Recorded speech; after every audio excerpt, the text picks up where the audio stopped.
পাপা আজকে কি গল্প বলবে? আজকে মানসদার গল্প বলি। আমরা তখন ইন্টার্ন মেডিকেল কলেজে। মানসদা অর্থোপেডিক ডিপার্টমেন্টের বিএমএস হাউস স্টাফ ছিল। এমনিতে খুব ব্যায়াম ট্যায়াম করতো, একদম রোবাস্ট চেহারা, ওয়েট আচ্ছা। নিয়ে ব্যায়াম করতো, কিন্তু খুব রসিক। তো মানসদা কলকাতার কাছে একটা মফস্বল শহরে থাকতো। মানসদার বাবা কলকাতায় চাকরি করতেন কোনো একটা মারোয়াড়ির কাছে। শনি রোববার করে বাড়িতে আসতো। আচ্ছা, তখনও আমার, শনি রোববার ছুটি ছিল? হ্যাঁ, শনি রোববার করে বাড়িতে আসতো। আর খুব রাগী এবং কড়া ছিল। মানসদার দাদা ছিল, দুজনকেই এদিক ওদিক হলে প্রচন্ড মারধর করতো। স্কুলের ব্যাপার মানসদা তখন। তো একবার শীতকাল, গ্রামের দিকে যাত্রা এসছে। যাত্রা শুক্রবার, সেদিন তো সেদিন কিন্তু বাবা আসবে না। হুম। তো মানসদা দাদা গেছে যাত্রা শুনতে। দুজনে মিলে গেছে। যাত্রা শেষ হতে হতে প্রায় 12:30 এরকম বেজেছে রাত্রিবেলা। দুজনে খুব মুশকিল হয়ে ফিরছে। তো মানসদার বাড়ি ছিল ওই রাস্তার ধারে, একটা দোতলা বাড়ি। আচ্ছা।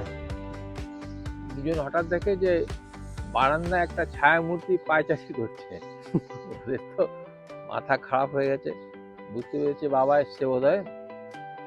তখন আস্তে আস্তে এই বাড়িতে তো আসতেই হবে, গুটি গুটি পায়ে বাড়িয়ে আসছে। তখন নিচে দরজা কে খুলবে ভাবছে, দরজা কি বন্ধ করে রাখবে বাবা, কি ঢুকতে দেবে না আমাদের। তখন দেখে যে দরজা পুরো খোলা।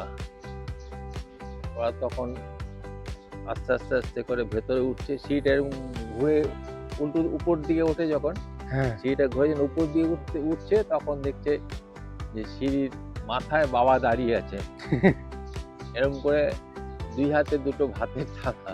ভাতের থালা? হ্যাঁ, হ্যাঁ। তোর বলছে আয় বলে একটা একটা পাকা হাসি দিয়ে ওদেরকে ডাকছে। ওরা তখন গুটি গুটি করে পায়ে আসছে, কিন্তু বাবার চাউনি দেখে ওদের সুবিধে মনে হচ্ছে না। হ্যাঁ, তখন যেই সামনে এসছে দুই ধাপ উপরে, বাবার দুজনের মাথায় পুরো ভাতের থালাটা এরকম করে উপর করে দিয়েছে।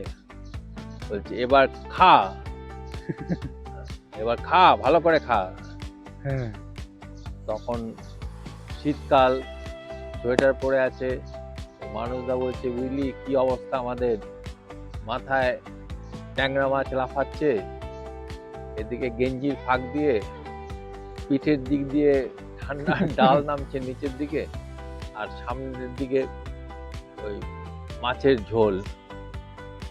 আমাদের প্রায় কান্নাই পেয়ে যাচ্ছে, এরকম অবস্থা। এবং তারপর কি হলো বলে, আর কি হবে, ওটাই আমাদের অগস্ত্য যাত্রা। অগস্ত্য যাত্রাটা কি? অগস্ত্য যাত্রা হচ্ছে যে আগেকার দিনের পুরাণের আছে আর কি। অগস্ত্য মুনি ছিল না, হ্যাঁ। যে অগস্ত্য মুনিকে সবাই শ্রদ্ধা করতো। সে অগস্ত্য মুনি বিন্ধ্য পর্বত ছিল, বিন্ধ্য পর্বতের এদিকে নর্থ, ওইদিকে হচ্ছে সাউথ। তো অগস্ত্য মুনি সাউথে যাবে, তার একটা কারণও ছিল।